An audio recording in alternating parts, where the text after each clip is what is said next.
Though I do wish I had just hit recording right when you were giving Just Brent the before that, yeah, that instructions. would, yes, yeah. Yeah, that would have been perfect. Unfortunately, nobody would have seen that, so that's okay. No, it would have just been a silly thing. That's a silly thing that you would have put at the beginning, knowing you. Hello, boys. How are you? Good to see you all.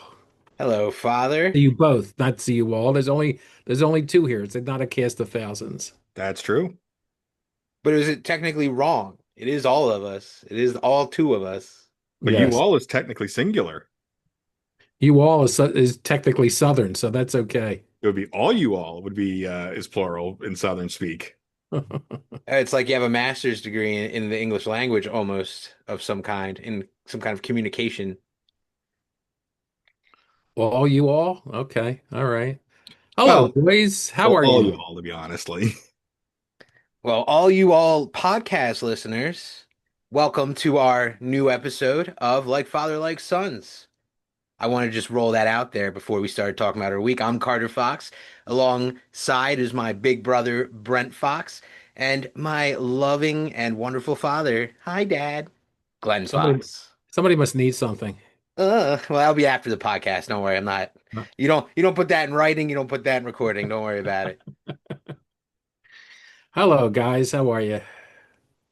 Doing pretty good. Doing pretty good. Had a Yeah. weird night, but we're here. Why? What happened? Oh, I just fell asleep on the couch. I talk about that all the time. It was 3 a.m. It was midnight, then it was 3 a.m. and then I was laying in my own bed and it was 7 a.m. and I didn't know if I even slept. I don't know. Just one of those nights. Well, if you go from 3 to 7, I think you slept in between. It's true. It's Chances are good you fell asleep, and if you saw it at 3 and then didn't see it again till 7, chances are good you had 4 hours in between. Last time I did my math, um, we'll use my fingers to figure that out, but I think that's 4 hours. well, I don't have four accounting degrees, so I'm just going to no, I had my cat sleeping on me and it just adds a whole, they're pressure blankets, right? They're weighted blankets. It's wonderful. Just woke up tired. Just one of those days, ready to hit the grind, ready to get things going. How are Mhm. you? Well, other than having computer issues this morning, but luckily we were able to get solved relatively quickly. Uh, and I thought I had it solved myself, and actually the advice I got was something that I had already tried and didn't work when I did it, but when the tech told me to do it, it worked. So I didn't care at that point. But yes, it came back, and here we are. So it was good.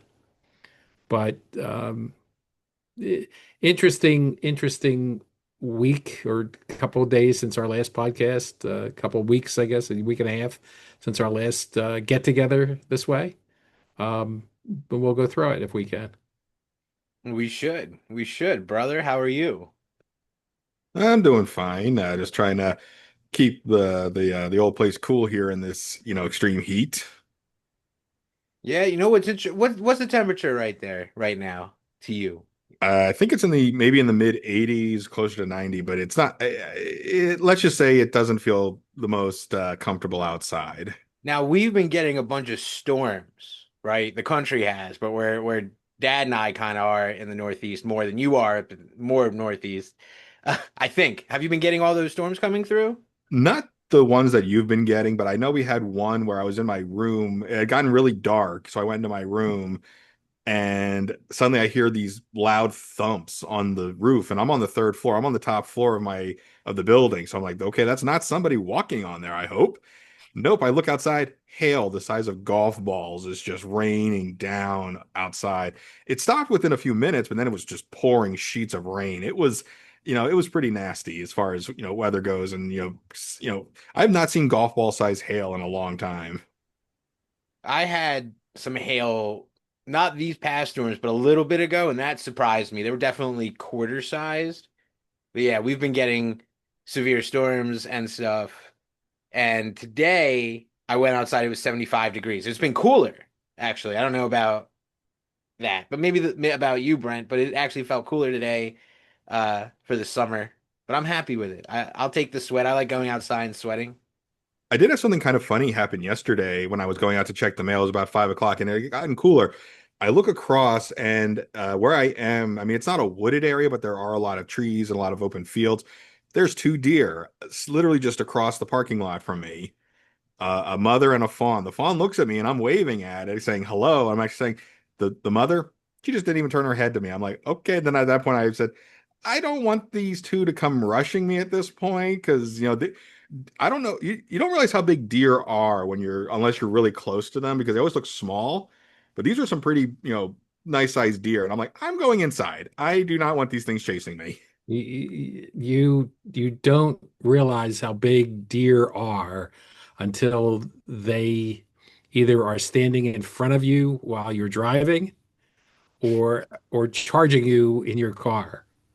I had that experience many years ago, I guess it was now, several years ago, where it was about quarter to midnight, quarter to 12. I was driving on a road, and all of a sudden, and it was fairly dark, but it was a fairly good sized road. It was a 4-lane road, so it wasn't small. And all of a sudden, about 10 or 20 feet, probably 20, 25 feet in front of me, I see the proverbial deer in the headlights, if you will. And I couldn't stop. I hit the brake as much as I could, and then I hit the deer, unfortunately. Wait, But so was it proverbial or literal? I guess it was literal. Sorry. I guess you're right. It wasn't metaphorical It there. wasn't metaphorical. It was deer in the headlights. It was real. It was literal. And he got up and walked away. She got up, excuse me. I guess it was a she. She got up and walked away, as far as I know. We couldn't find the deer at that point. My car had all kinds of damage to it. With that, I'm stopped in the middle of the road, and some car comes up and hits me from the rear, so it was even better. But yeah, you don't want to be near deer. They're not usually aggressive. They're not usually dangerous, if you will, as some animals are. But you still don't want to be near them. You still don't want to be near them if they charge because they are strong. They are very strong, and they will protect the babies, if you will. So they have. You talk about mama bears being dangerous and bad. Deer are the same way. Yeah, there's a deer. There's a deer in the headlights. That's a deer. I can't. This is the longest she'll let me hold her. Oh, she's going away. He's going. There you She go. meowed at me. She's like, "Hey, my cat." Well, Yeah. speaking of something Brent did and cats, actually, you were talking about waving at the deer. Has this ever happened to either of you?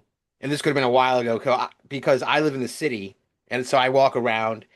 I see animals. I see the cats in the windows and stuff, and I have a habit of waving at them too, just like you were mentioning, Brent. I'll be like, "Oh, hey, cat, hello." And sometimes I'm not paying attention to like beyond the animal, so I'm like, "Oh, there's a cat in the window," and then I like look up, and the owner is also right in the window, just like, "Oh, hi," and I'm just like, "Oh, hello, cute cat," and and I have to make that kind of thing. So I also communicate with the animals like that, but. I do love seeing the deer if you go to the mountains or kind of thing, and having the separation when you're on a deck or something. That's kind of the comfort zone for me. Yeah. Usually, I don't want to see. I'll look. I'll see the deer. I don't want to see the bear. Yeah. That usually works well, or not well if you're near that. So that was it. But I agree with you on the rain. It's been a little crazy this time of year. We've had some storms and heavy rain, nothing like they've had in other parts of the country, nothing like the floods going on in southern part of the country, Texas and what have you, where devastation has taken place. Obviously, real devastation. Um, 100, I think last count I heard was more than 100 people perished in the flood. So it is absolutely um, um, terrible, frankly, I guess is the best word I can use and think of at that second to describe that.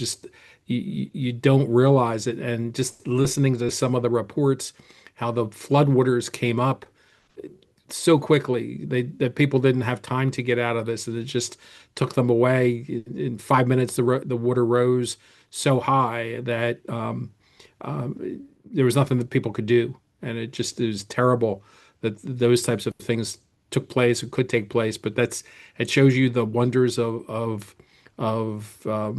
nature and how that works, because God send of that, regardless of what you believe or don't believe, um, in the change in the weather, in the climate and weather patterns. Just those types of devastation, that type of devastation that can take place. Just it's shocking, if you will.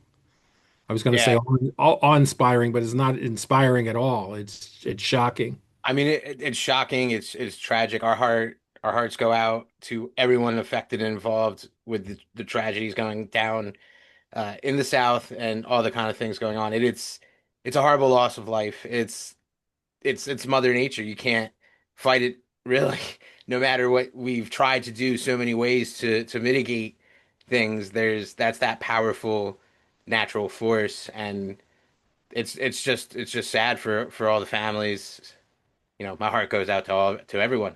Yeah, agreed. And thank you to all the people who were heroes during that time too. You hear those stories of those young people, old people, everybody, and the first responders, and just people doing the best they can. It's what we have to do as a society, as humanity, right? We got to come together, not push apart.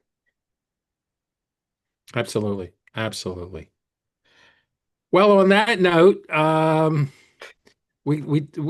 always say you talk about weather when you're trying to meet someone new, and how about that heat out there?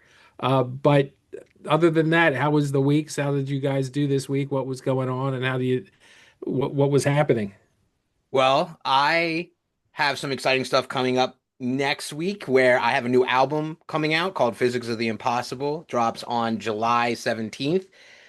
So hopefully, whenever this episode actually drops, you can go check that out by me. So this week and the last few weeks have been a lot of preparation for that. My radio and publicity campaign just launched. So far that's really exciting.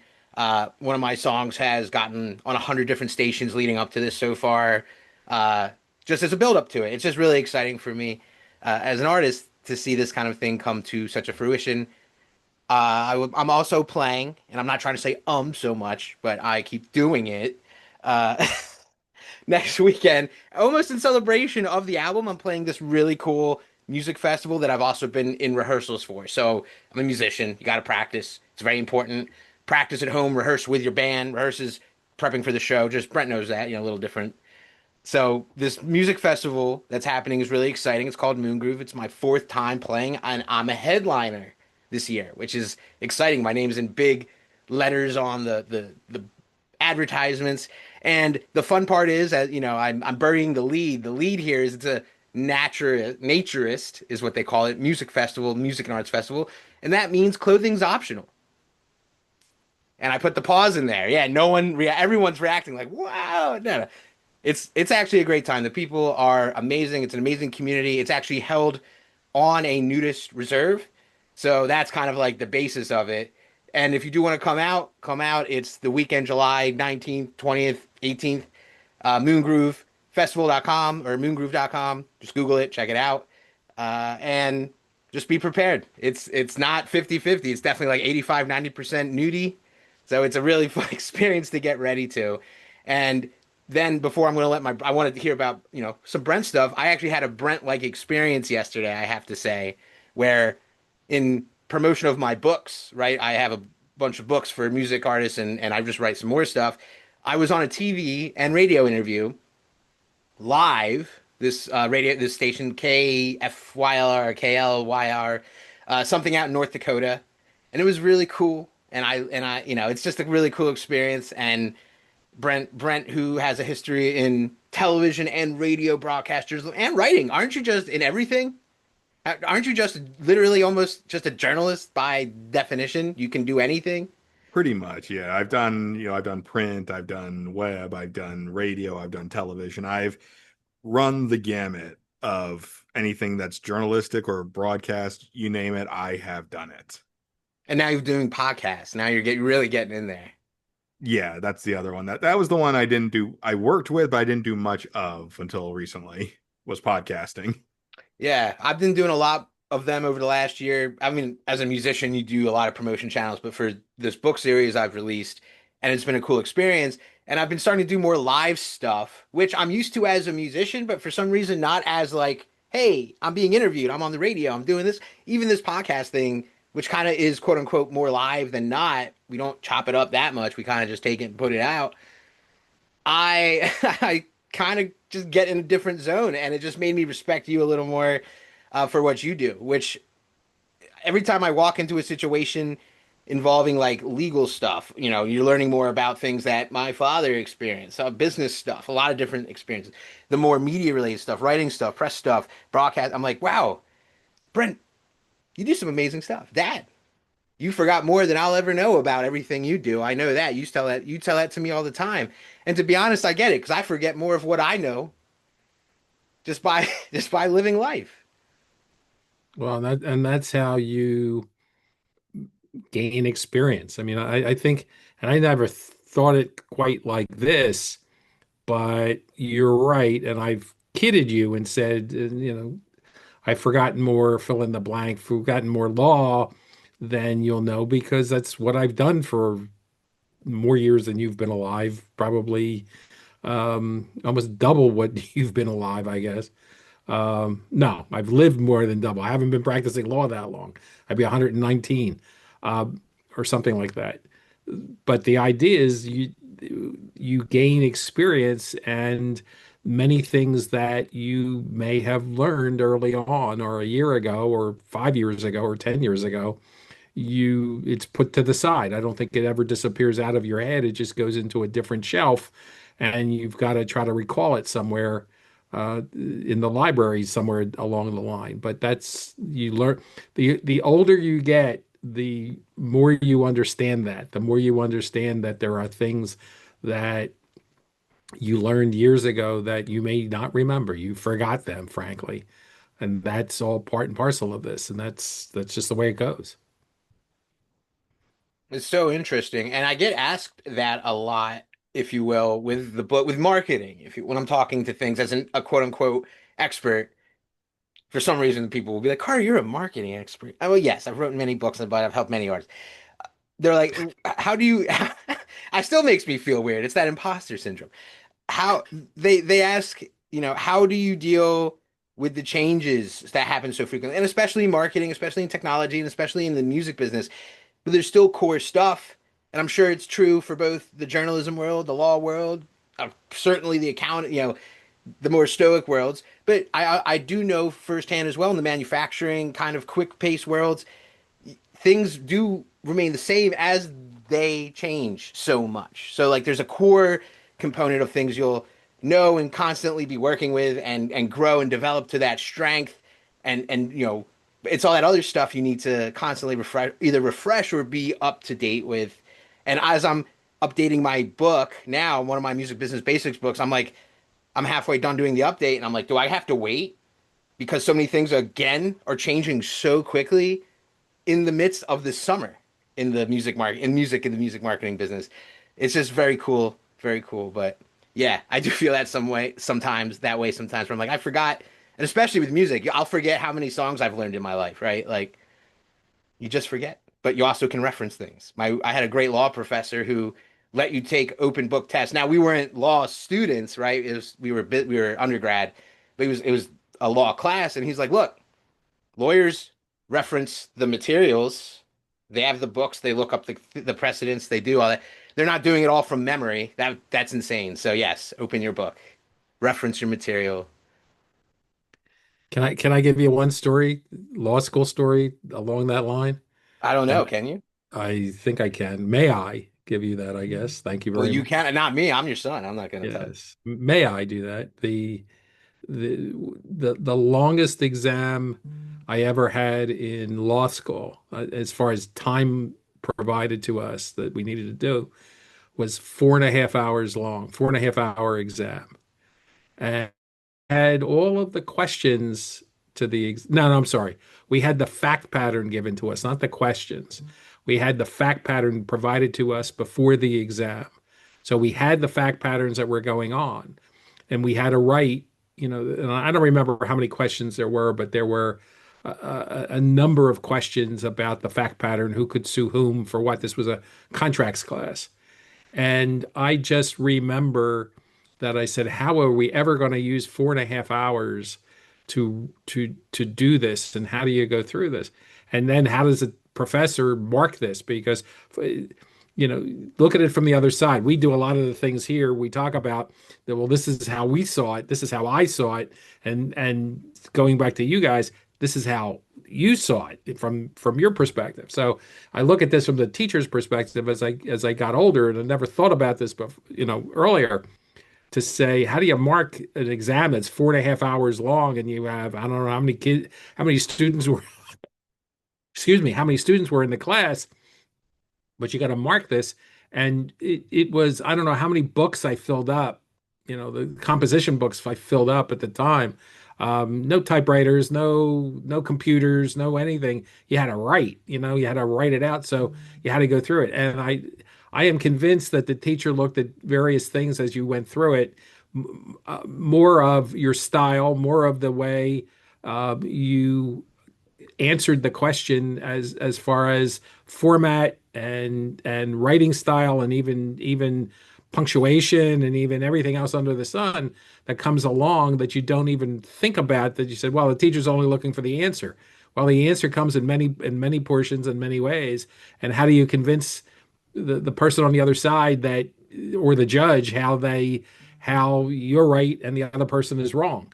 It just makes it's just an interesting dynamic, as if you will, as you're looking at that story, to go through for things, as you said, you're looking at and trying to figure out what it should be. And so that, I go back to that example to say, this was 4.5 hours. We had a lot of the fact pattern. We could figure out what we were going to do. We could almost write it.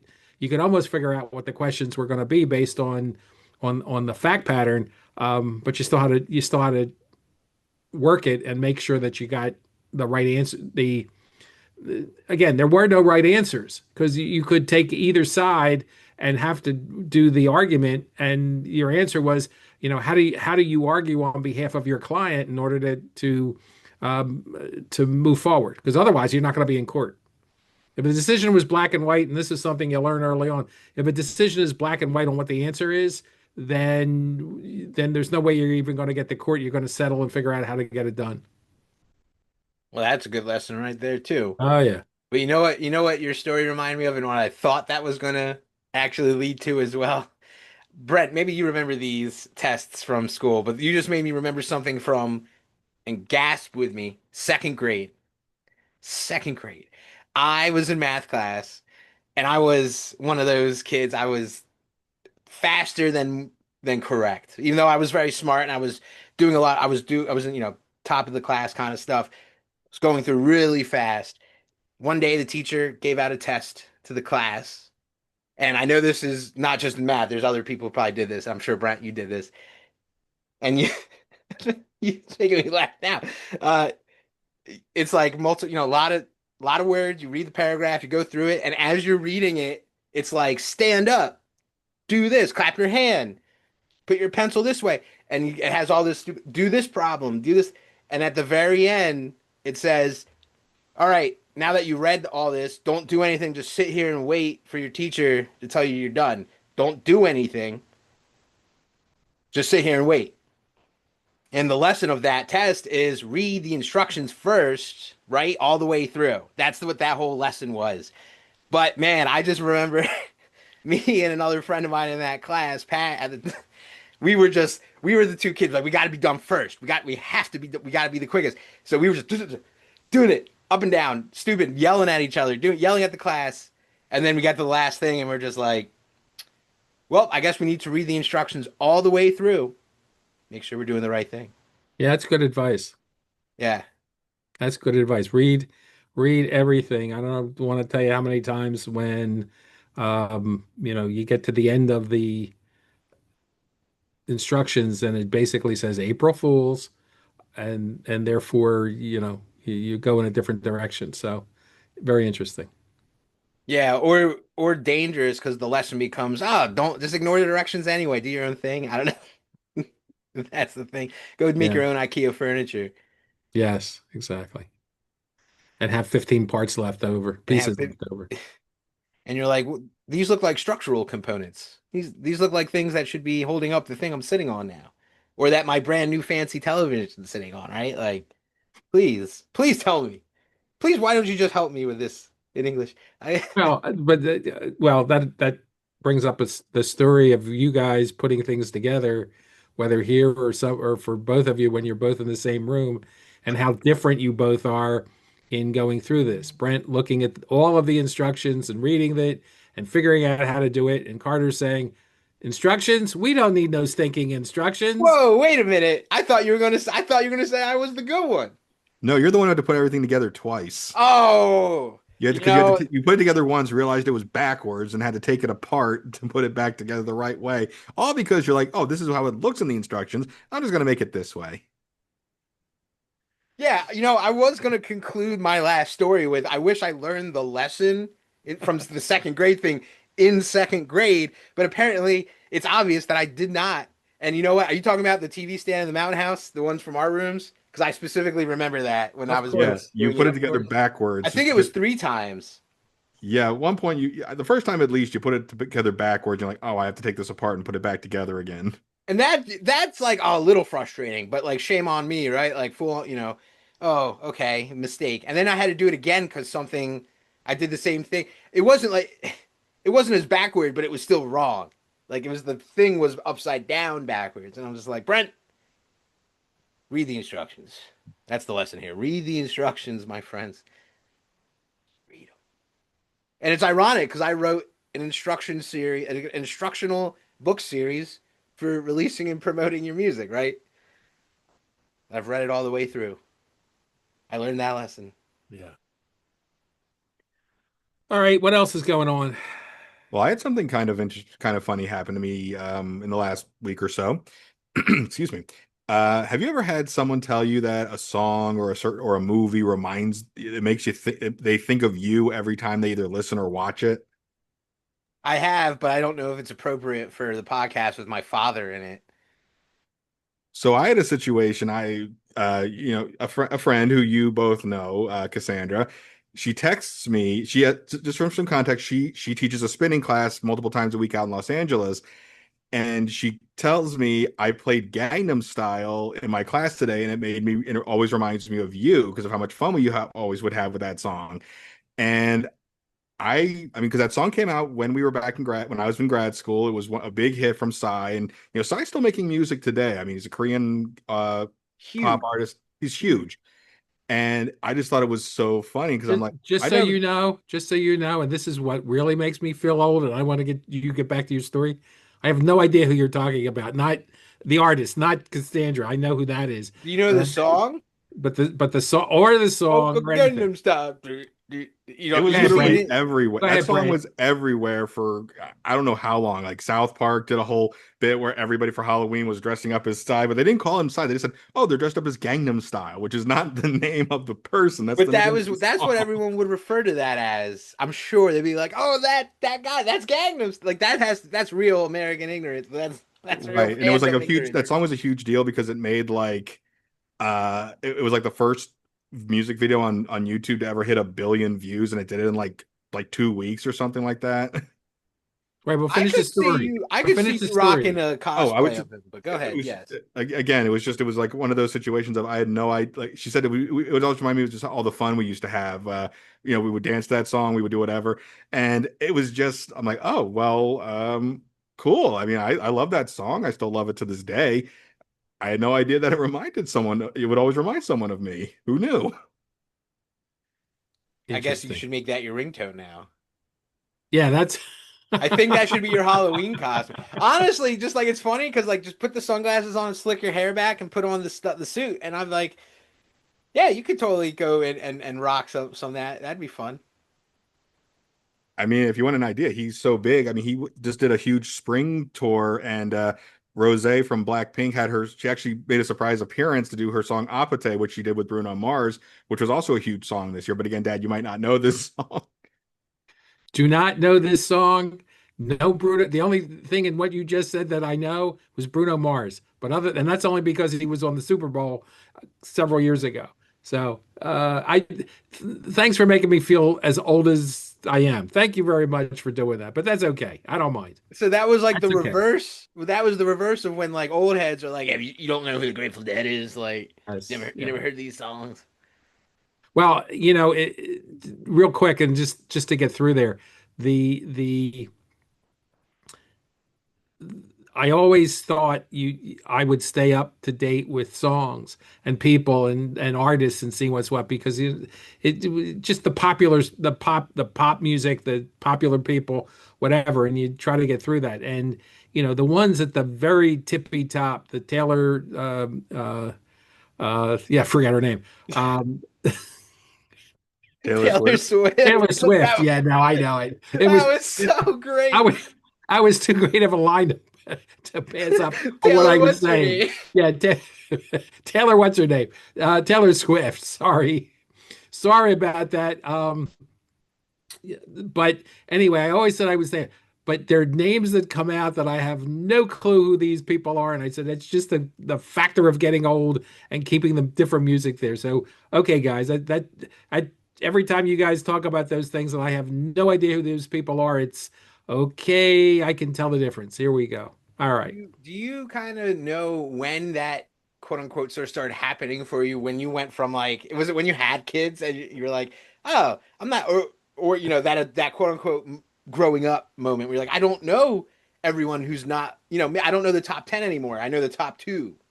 I think well, I think that happens when your kids are old enough to start listening to music themselves, and they're listening to the people that are at the top those days. Those 50 or 100 people or groups or artists that are there that are the top of the list at any particular time, and those come into your life when your kids are listening to that, when your children are listening to that music. So 10, 12, I guess 14, teenagers, preteens, early on.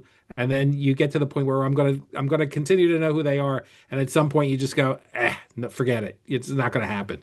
And they're gonna have their music, quote unquote. You're gonna have your music. Somewhere in the middle, there's a couple of artists that overlap, and you just go from there. But it's no different than when I was a kid and the people came on, and the artists that are now on the senior tour, if you will, are the ones that my parents would go, I don't know who you're talking about or what they may be or what have you, not hear the music. So it's just generational. I don't think that'll ever change. And I think hopefully it never changes.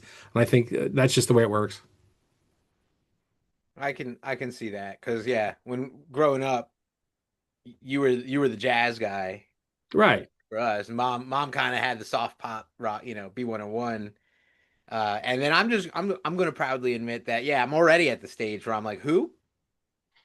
Yeah. And I'm a musician and I'm a pro musician and I'm just like, wait, who is that? So I'm trying to keep up actively, but I give Brent the kudos. He always has been the more global listener. He always has had more ears on everything. He's probably the one who'd been just like the sentence he said, just like that whole story. Like, yeah, I know who they are, but yeah, I understand Well, that. it's like I always said in the 2010s, there seemed to be like a trend of teen boy bands. And I don't mean like, not like One Direction, not the Backstreet Boys or NSYNC. I mean like teen boys playing actual instruments. Like, and they all pretty much sounded the same. The only one I even remember is 5 Seconds of Summer because they had one big hit.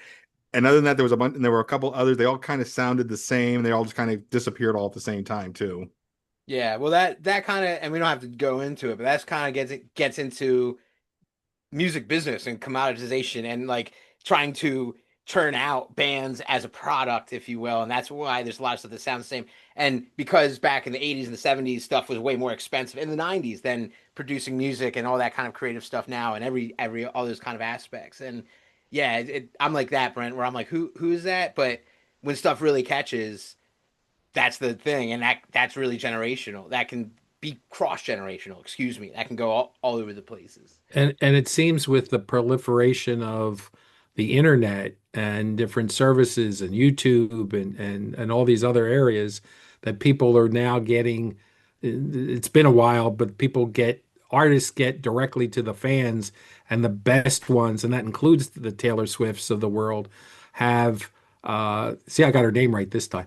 Um, they have that direct contact where when I was growing up, it was the record companies that had to be the ones that put the artists over, if you will, because they're the only ones who had the direct contact into the distribution of the music and how that all worked and where that all went. That's why the music business is, and I don't have to tell Carter or Brent, but Carter's in the middle of it. Uh, from my perspective, that's how the music has really changed in the last, what, 30 years, Carter, 20 years, something like that, where that distribution now is groundswell. You know, it comes from the people as opposed to coming from the record companies. And I guess that's the change of music that everybody is fearful of and doesn't understand. It doesn't know how it's going to work, it seems to be working fine. There's still plenty of music out there. Exactly. Good stuff continues to reach good people. Yeah.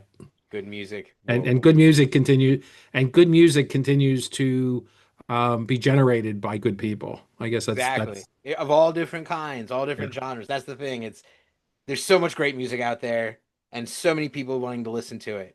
And that's what's beautiful about it. So we got about a minute, guys. Do we want to wrap it up? Yeah. Any parting words for the cause? I mean, I think this week's been a little bit, slow, crazy, whatever it is. But I think the weather has taken precedence over a lot of stuff and keeping things going. Other than that, I think, it's been a decent time so far, and we keep moving. We keep moving forward. All right. Well, Brent, anything to say as we wrap up? Just try to stay cool out there and or stay dry when the rain moves in. Wise words. All right, everybody. Well, thank you for tuning in to Like Father, Like Sons. On behalf of Big Brother Brent and Papa Glenn, I'm Carter Fox. We'll catch you next time.